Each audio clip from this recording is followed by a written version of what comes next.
Ready start. आदरणीय महोदय, इस शांत मनमोहक स्थान पर आकर गुरुदेव और उनकी मधुर कविताओं को स्मरण करके बाहरी दुनिया की समस्याओं को भुला देने की इच्छा होती है, लेकिन गुरुदेव ने स्वयं इन समस्याओं से कभी मुख नहीं मोड़ा और उन्होंने इनके बारे में क्षोभ से शक्तिशाली भाषा में लिखा भी।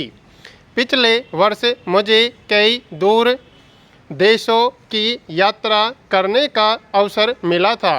इन यात्राओं से न केवल मैं इन दूर देशों और वहाँ के लोगों के बारे में अधिक जान पाई, बल्कि मैं अपने को भी तटस्थ भाव से देख पाई। जैसे अंतरिक्ष यात्रियों को ऊपर से सारी दुनिया पूरे रूप में दिखाई देती है, बहुत कुछ उसी तरह हम अपने को भी यदि कुछ दूरी से देखने का प्रयास करें तो ज़्यादा अच्छी तरह समझ पाएंगे। दक्षिण अमेरिका में मैंने देखा कि गुरुदेव की वर्षों पहले की यात्रा का वहाँ के शिक्षित लोगों पर कितना प्रभाव पड़ा था। जहाँ जहाँ मैं गई मैंने नेताओं और बुद्धिजीवियों से बातचीत की और यह पाया कि सभी लोग मनुष्य जाति की दो समस्याओं, अमीरी और गरीबी के अंतर और युद्ध और शांति के बारे में बहुत व्यग्र थे। वास्तव में हिंसा और युद्ध की समस्या गरीबी अमीरी की विषमता से किसी सीमा तक जुड़ी हुई है, क्योंकि ऐसी विषमताओं से ही तनाव पैदा होता है। गुरुदेव ने निर्बल की शक्ति के बारे में विचार प्रकट किए थे।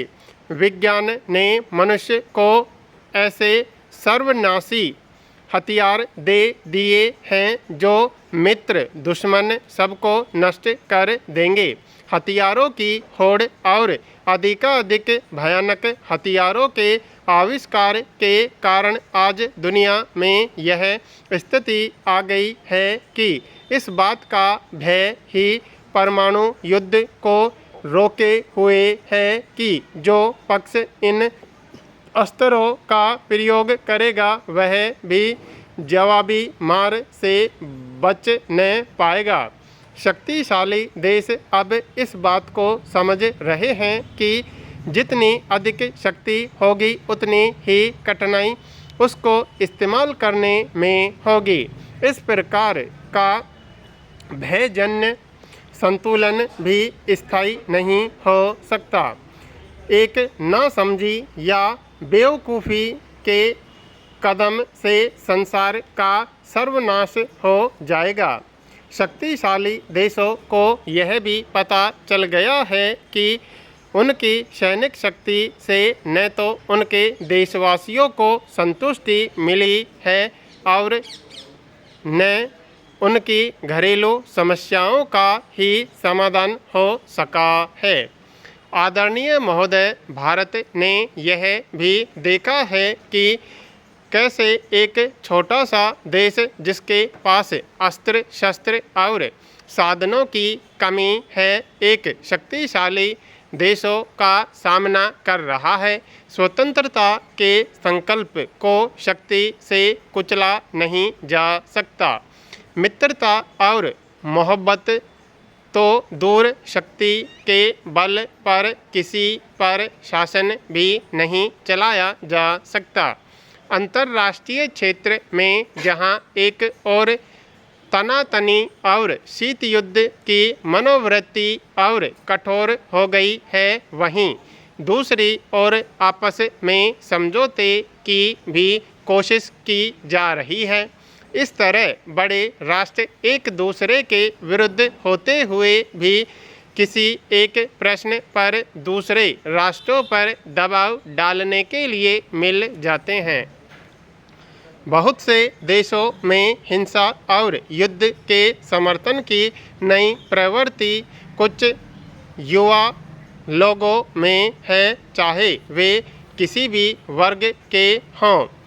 इस प्रकार वे समाज की रूढ़ियों से विरोध प्रकट कर रहे हैं। हमारे देश में भी ऐसे तत्व पैदा हो रहे हैं। कुछ लोग तो स्वभाव से अराजकतावादी हैं और कुछ दूसरे देशों की हवा में बह रहे हैं। मुझे यह जानकर बड़ी परेशानी हुई कि अभी अभी कोलकाता में एक पड़ताल की गई, जिसमें वहाँ के कुछ विद्यार्थियों ने हिंसा में अपनी आस्था प्रकट की है। हिंसा का तर्क हमारे लिए कोई नया नहीं है और हमारे अनुभव ने हमें बताया है कि हिंसा से कभी उन्नति और समृद्धि नहीं मिलती। 100 वर्ष पहले इसी वर्ष महात्मा गांधी का जन्म हुआ था। उन्होंने हमें सिखाया था कि हिंसा पर काबू पाने से ही संसार की रक्षा हो सकती है। ठीक 50 साल पहले उन्होंने देश में स्वतंत्रता के लिए अहिंसक आंदोलन चलाया था। वह जलियांवाला बाग के नृशंस हत्याकांड का वर्ष था।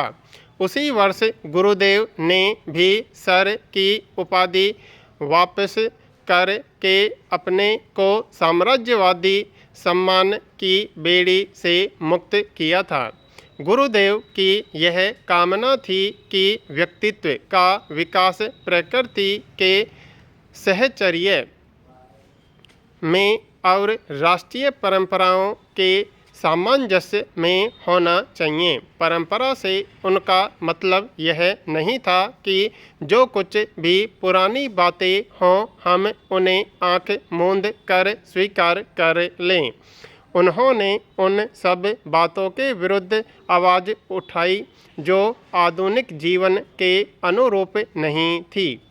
उनका मत था कि जब हम वापस में सोमनस्य रखेंगे तभी हम अपने वातावरण और अपनी प्रकृति से सामंजस्य प्राप्त कर सकते हैं।